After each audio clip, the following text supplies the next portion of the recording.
નમસ્કાર બાળકો, આજના આપણા ટોપિક છે એ પ્રમાણે ડેલ્ટા આઈએચ એટલે આયનીકરણ એન્થાલ્પીને સ્કીપ કરીને આપણે આગળ વધ્યા છીએ. એનો લેક્ચર આપણે છેલ્લે લઈશું. ટોપિક છે આજનો 8.3.9 સંક્રાંતિ તત્વોના ચુંબકીય ગુણ સમજાવો. તો કોઈ પણ પદાર્થ હોય, જ્યારે યાદ રાખજો, કોઈ પણ પદાર્થ હોય તે પદાર્થ પર બાહ્ય ચુંબકીય ક્ષેત્ર લગાડો, એટલે બાહ્ય ચુંબકીય ક્ષેત્ર લગાડતા તેમાં બે પ્રકારની ચુંબકીય વર્તણૂક હોય. બે પ્રકારની ચુંબકીય વર્તણૂક આવી જાય. કાં તો તે અનુચુંબકીય બને, કાં તે પ્રતિચુંબકીય બને. ઓકે, અનુચુંબકીય બને કાં એ પ્રતિચુંબકીય બને. હવે અનુચુંબકીય એટલે શું? તો અનુચુંબકીય અને પ્રતિચુંબકીય, આમ તો ચેપ્ટર 1માં થોડી માહિતી અને ફિઝિક્સમાં સારી એવી માહિતી તમને ખ્યાલ આવી ગયો હશે. અનુચુંબકીય પદાર્થો એટલે બાહ્ય ચુંબકીય ક્ષેત્ર તરફ આકર્ષાય તેવા પદાર્થો. આકર્ષાય, અનુ એટલે આકર્ષાય. જ્યારે આ બાહ્ય ચુંબકીય ક્ષેત્ર તરફ અપાકર્ષાય, મતલબ કે એવું લખી શકાય કે આકર્ષાય નહીં. ઓકે, આ એનો મુખ્ય ગુણ છે. બરાબર. આ પદાર્થો લાગુ પાડેલા ક્ષેત્ર દ્વારા પ્રબળ રીતે આકર્ષાય. ધારો કે આ આકર્ષાય તો છે, પણ જો ખૂબ પ્રબળતાથી આકર્ષાય, ખૂબ પ્રબળતાથી આકર્ષાય અને કાયમી ચુંબક બનાવી દે. ખૂબ પ્રબળતાથી આકર્ષાય અને કાયમી ચુંબકમાં ફેરવાઈ જાય એટલે ચુંબક જ રહે. જ્યારે અનુચુંબકીયમાં શું હોય, બાહ્ય ચુંબકીય ક્ષેત્ર લગાડો ને ત્યાં સુધી એ ચુંબક તરીકે વર્તે, પછી એ ચુંબક તરીકે ના વર્તે. જ્યારે આ પદાર્થો ખૂબ પ્રબળતાથી આકર્ષાય એટલે કાયમી ચુંબક બની જાય. બરાબર. અને કાયમી ચુંબક બની જતા આ પદાર્થો માટે નવો શબ્દ છે લોહ ચુંબકીય પદાર્થો. લોહ ચુંબકીય પદાર્થો. આનાથી વધારે ચુંબકત્વ શક્ય નથી, એટલે લોહ ચુંબકીય પદાર્થોને ચુંબકત્વની ચરમ સીમા કહે છે. એટલે આનાથી વધારે ચુંબકત્વ શક્ય નથી. હાઈએસ્ટ ચુંબકીય ગુણ આ છે. બરાબર. અનુચુંબકત્વનું ચરમ સ્વરૂપ છે આ. બરાબર. અને યાદ રાખજો કે આપણે અનુચુંબકત્વ અને પ્રતિચુંબકત્વની આપણે વાત કરીએ છીએ, તો હવે આપણે એ પણ જોવું પડશે કે અનુચુંબકત્વ ઉત્પન્ન થવાનું કારણ શું. ઓકે, તો મુખ્ય કારણ કે જેના લીધે જ અનુચુંબકત્વ ઉત્પન્ન થાય છે, બધા જ સંક્રાંતિ તત્વો અનુચુંબકીય હોય છે. એનું કારણ, સંક્રાંતિ તત્વો અનુચુંબકીય હોય છે કારણ કે સંક્રાંતિ તત્વોમાં ડી કક્ષકમાં, તમે કોઈ પણ તત્વની ઇલેક્ટ્રોન રચના લખજો, તમને ડી કક્ષકમાં અયુગ્મિત ઇલેક્ટ્રોનની હાજરી જોવા મળશે. બરાબર. એટલે અયુગ્મિત ઇલેક્ટ્રોન એટલે બોક્સની અંદર આ રીતે એક ઇલેક્ટ્રોન હોય એવો અયુગ્મિત ઇલેક્ટ્રોનની હાજરી હશે, જેના લીધે તે અનુચુંબકીય બને. જો બે ઇલેક્ટ્રોન હોય, એક જ કક્ષકમાં બે ઇલેક્ટ્રોન હોય, તો તે પ્રતિચુંબકીય બની જાય. એટલે યાદ રાખો, આખા તત્વની કે એના આયનની ઇલેક્ટ્રોન રચનામાં તમને ક્યાંય પણ અયુગ્મિત ઇલેક્ટ્રોન મળી જાય તો તે અનુચુંબકીય છે, અને બધા જ ઇલેક્ટ્રોન યુગ્મિત હોય તો એ પ્રતિચુંબકીય છે. બરાબર. અને આ અયુગ્મિત ઇલેક્ટ્રોનના કારણે તેની અંદર ચુંબકીય ચાકમાત્રા ઉત્પન્ન થાય છે. તમારે ફિઝિક્સમાં આવી હશે ચુંબકીય ચાકમાત્રા. ઓકે, ચુંબકીય ચાકમાત્રા ઉત્પન્ન થાય છે. આ ચુંબકીય ચાકમાત્રા બે પ્રકારની હોય છે. આ ચુંબકીય ચાકમાત્રા બે પ્રકારની હોય. એક પોતાની ધરી પર ભ્રમણ કરે એના લીધે ઉત્પન્ન થતું ભ્રમણ કોણીય વેગમાન. ધરી ઉપર ભ્રમણ કરવાના ઇલેક્ટ્રોન પોતાની ધરી પર ભ્રમણ કરે ત્યારે ઉત્પન્ન થતું કોણીય વેગમાન. અને બીજું, ઇલેક્ટ્રોન જ્યારે પરમાણુ કેન્દ્રની આસપાસ ભ્રમણ કરે તો કક્ષકીય કોણીય વેગમાન. આ બંને છે, પરંતુ આનું મૂલ્ય ખૂબ જ ઓછું છે. આ પ્રમાણમાં ઓછું છે એટલે આને અવગણી શકાય છે, એટલે આને ધ્યાનમાં લેવાતું નથી. એટલે માત્ર ને માત્ર આપણે આને ધ્યાનમાં લેતા હોઈએ છીએ, બરાબર. અને આના માટે તમે કયા સૂત્રથી ગણતરી કરી શકો?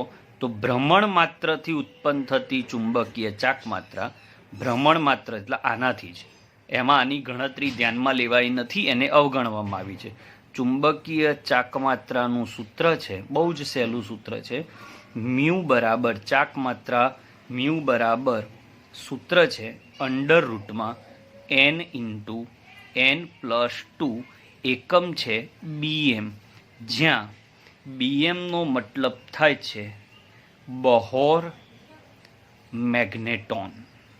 એકમનું નામ છે બોહર મેગ્નેટોન. ઓકે, આ એનો એકમ છે. અને n એ ત્યાં હાજર અયુગ્મિત ઇલેક્ટ્રોનની સંખ્યા છે. ડી કક્ષક કે કોઈ પણ કક્ષકમાં અયુગ્મિત ઇલેક્ટ્રોનની સંખ્યા છે. એટલે આપણે એમ કહી શકીએ કે જેમ જેમ અયુગ્મિત ઇલેક્ટ્રોનની સંખ્યા વધે તેમ મ્યુ વધે છે. હા, તેના સૈદ્ધાંતિક અને પ્રાયોગિક મૂલ્યમાં થોડું ઘણું ફ્લક્ચ્યુએશન છે, પણ એ કોષ્ટક આપણે તૈયાર કરવાનું નથી. તો આ સૂત્ર આધારિત તમને MCQ વધારે જોવા મળશે. તો આપણે આ સૂત્ર આધારિત થોડા MCQ તમને શીખવાડીએ. ઓકે, તો થિયરી પૂછાય તો આટલું લખવાનું છે. ચાલો કેટલાક ઉદાહરણ. તમને એમ કહેવામાં આવે કે Mn+2ની ચુંબકીય ચાક માત્રા કેટલી? તો Mn2+ની ઇલેક્ટ્રોન રચના લખવાની. આર્ગોન કમ્પ્લીટ, +2 છે એટલે એસના 2 ઇલેક્ટ્રોન નીકળી ગયા. 4s0 3d5. હવે 3d5 એટલે 3d ના 5 ખાના હોય, dxy dyz dzx dx2y2 અને dz2, આ રીતે 5 ખાના હોય.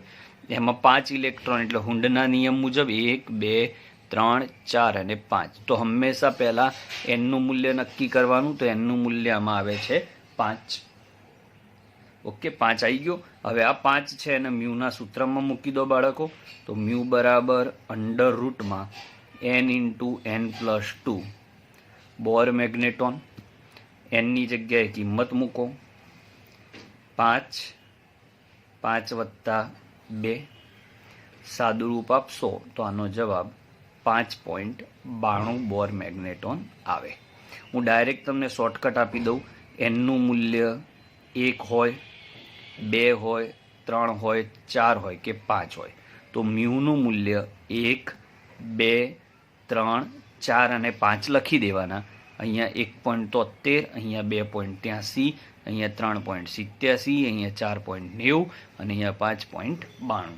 પાછળ આંકડો વધારતો જવાનો. 73, 83, 87, 90 ને 92. એટલે MCQ માટે તમે સરળતાથી સોલ્વ કરી શકો. તમને એમ કે કોઈ એક તત્વ કે આયનની ચુંબકીય ચાક માત્રા 4.90 છે, તો તેમાં અયુગ્મિત ઇલેક્ટ્રોનની સંખ્યા કેટલી? તો તરત તમને આવડી જાય. ઓકે, ઉદાહરણ નંબર 1. ચલો ઉદાહરણ નંબર 2 લઈએ. Fe લઈએ. ચલો Fe2+ લઈએ. તો Fe2+ અહીંયા આવશે આર્ગોન કમ્પ્લીટ, 4s0, કારણ કે +2 એટલે હંમેશા ઇલેક્ટ્રોન દૂર કરવાના થાય તો s કક્ષકમાંથી જ પહેલા થાય. 4s0 અને 3d6, 26 નંબર છે એનો, એટલા માટે. હવે 3d6 તો d ના 5 ખાના છે, તો d ના 5 ખાના 1 2 3 4 અને 5 એમાં 6 ઇલેક્ટ્રોન એટલે 1 2 3 4 5 અને આ તમારો છઠ્ઠો ઇલેક્ટ્રોન. તો અયુગ્મિત ઇલેક્ટ્રોનની સંખ્યા કેટલી થઈ? 1 2 3 અને 4. 4 અયુગ્મિત થયા તો મ્યુનું મૂલ્ય સૂત્રમાં કિંમત મૂકી શકાય n×n+2 બોર મેગ્નેટોન એટલે અંડર રૂટમાં 4×4+2 બોર મેગ્નેટોન એટલે આનો જવાબ આવશે 4.90 બોર મેગ્નેટોન. આવા અનેક ઉદાહરણ તમે લઈ શકો છો.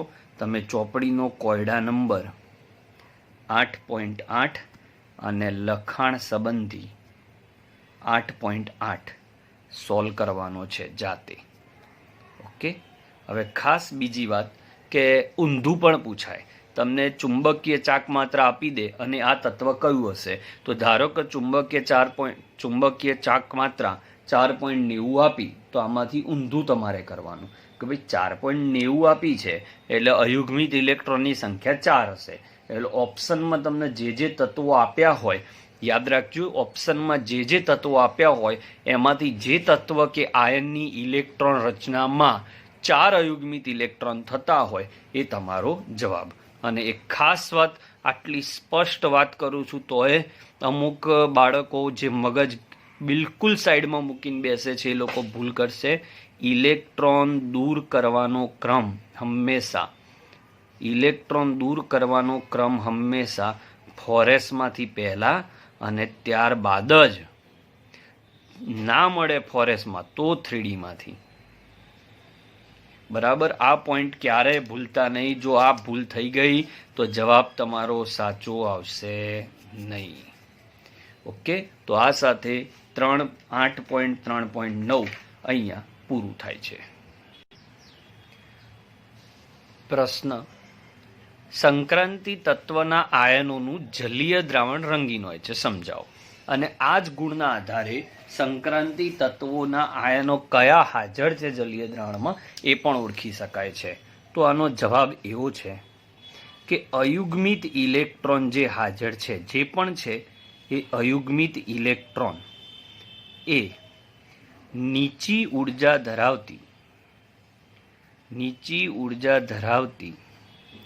ડી કક્ષકમાંથી ઊંચી ઉર્જા ધરાવતી, આપણે 9મા ચેપ્ટરમાં ભણવાનું છે, ઉર્જા ધરાવતી ડી કક્ષકમાં સંક્રાંતિ અનુભવે છે. સમજજો, હું નીચે દોરું છું. ડી કક્ષકો ટોટલ 5 છે. એમાંથી 3 ડી કક્ષકો નીચી ઉર્જા ધરાવતી હોય. આના વિશે આપણે ભણવાનું છે 9મા ચેપ્ટરમાં. DXY, DYZ અને DZX. અને 2 કક્ષકો ઊંચી ઉર્જા ધરાવતી હોય એ છે DX2-Y2 અને DZ2. તો સમજી લો કે એક ઇલેક્ટ્રોન અત્યારે અહીંયા છે.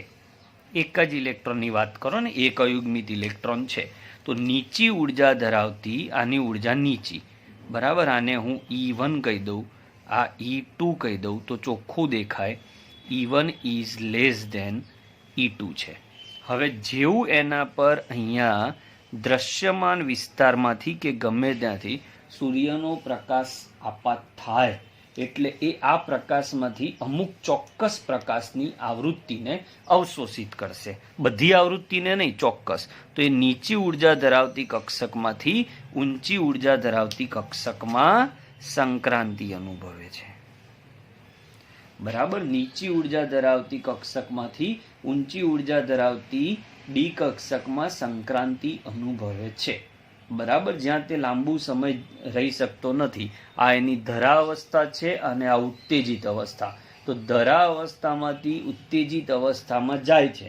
ઉત્તેજિત અવસ્થામાં તે લાંબુ ટકી શકતો નથી. આથી તે પાછો મૂળ અવસ્થામાં આવવાનો પ્રયત્ન કરે ત્યારે એ ફરીથી દ્રશ્ય વિસ્તારની, એટલે દ્રશ્યમાન વિસ્તારની, બધા મુદ્દા લખું છું. બરાબર. તો આ પોઈન્ટ તમને ખ્યાલ આવી ગયો. ત્યાંથી લાંબો સમય ટકશે નહીં એટલે પાછો નીચે આવશે ત્યારે ચોક્કસ આવૃત્તિ અથવા તરંગ લંબાઈ ના વિકિરણો ઉત્સર્જિત કરશે, જે દ્રશ્યમાન સામાન્ય રીતે દ્રશ્યમાન વિસ્તારના હોય, એટલે જાનીવાલી પીનારાના હોય.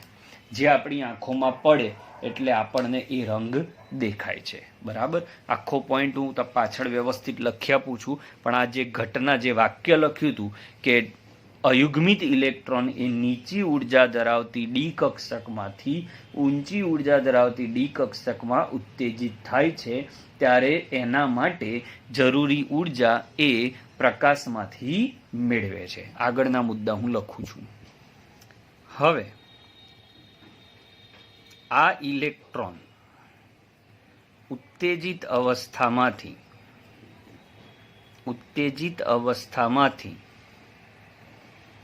ધરા અવસ્થામાં પાછા ફરે ત્યારે તે ચોક્કસ આવૃત્તિનું ઉત્સર્જન કરે. ચોક્કસ આવૃત્તિ અથવા તરંગ લંબાઈના પ્રકાશનું ઉત્સર્જન કરે, અને આ પ્રકાશ સામાન્ય રીતે દ્રશ્યમાન વિસ્તારનો હોય છે. એટલે તમે તેને સરળતાથી જોઈ શકો છો. દ્રશ્યમાન વિસ્તારનો હોય છે. આથી તે અવલોકી શકાય છે, એટલે જોઈ શકાય. નરી આંખે તમે કોપર સલ્ફેટનો પાવડર લઈ પાણીમાં નાખો તો કોપર સલ્ફેટ છે ને એ સફેદ છે, પણ જો એને પાણીમાં નાખો ને એટલે વાદળી થઈ જાય છે. તો એ વાદળી કેમ થયો? તો એને આખી આ ઘટના આ છે, અવલોકી શકાય છે. અને રંગ મળવાના કારણો કયા? તો રંગ મળવાના મુખ્ય કારણો હું શરત મૂકું છું. સૌથી પહેલા રંગ મળવાના કારણમાં પહેલું કારણ છે અયુગ્મિત ઇલેક્ટ્રોનની હાજરી, એ પણ ડી કક્ષકમાં જ. અને બીજો અને અગત્યનો પોઈન્ટ, અહીં પાણીના અણુ, કારણ કે તમે જલીય દ્રાવણ લીધા છે, પાણીના અણુ લિગેન્ડ તરીકે વર્તે. લિગેન્ડ એટલે શું? 9મા ચેપ્ટરમાં શીખવાનું છે. વર્તે, અને તેના કારણે સમશક્તિક ડી કક્ષકો, એટલે જે પેલી 5 કક્ષકો હતી ને, સમશક્તિક ડી કક્ષકો ની ઉર્જામાં ફેરફાર થાય. નહીં તો સમશક્તિક કક્ષકોની ઉર્જા ક્યારે બદલાવી જોઈએ નહીં. તો કેમ 3 કક્ષકો નીચે આવી ગઈ ને 2 ઉપર જતી રહી? તો એના માટેનું એક અને માત્ર એક કારણ છે આ લિગેન્ડ તરીકે વર્તે છે. લિગેન્ડ શું છે? આ શબ્દ કંઈ 1 મિનિટમાં શીખવાડી શકાય નહીં. આના ઉપર આખું ચેપ્ટર છે. જો પાણીમાં તમે કોપર સલ્ફેટ નથી નાખતા તો તે સફેદ છે, પાવડર છે. પણ જેવું એને તમે પાણીમાં નાખો છો એટલે પાણી પહેલું કામ શું કરશે? તો જે પેલી 5 સમશક્તિ ડી કક્ષકો હતી, DXY, DYZ, DZX, એ હતી 5, એ 5ને અલગ અલગ ભાગમાં, એટલે 3 નીચે ને 2 ઉપર, એવી રીતે ભાગમાં વહેંચવાનું કામ આ કરે. આવું થાય પછી અયુગ્મિત ઇલેક્ટ્રોનનું કામ ચાલુ થાય. નીચી ઉર્જામાંથી ઊંચી ઉર્જા, પાછી ઊંચી ઉર્જામાંથી નીચી ઉર્જામાં. ઓકે, તો આ રીતે રંગીન આયનોનું નિર્માણ આપણે સમજી શકીએ છીએ. ક્લિયર? તો આવતા લેક્ચરમાં આપણે બીજી 3 થિયરીઓ શીખીશું, 2 થિયરીઓ શીખીશું. મિનિમમ હજી આપણે 4 લેક્ચર આની અંદર જશે. Okay, thank you for watching.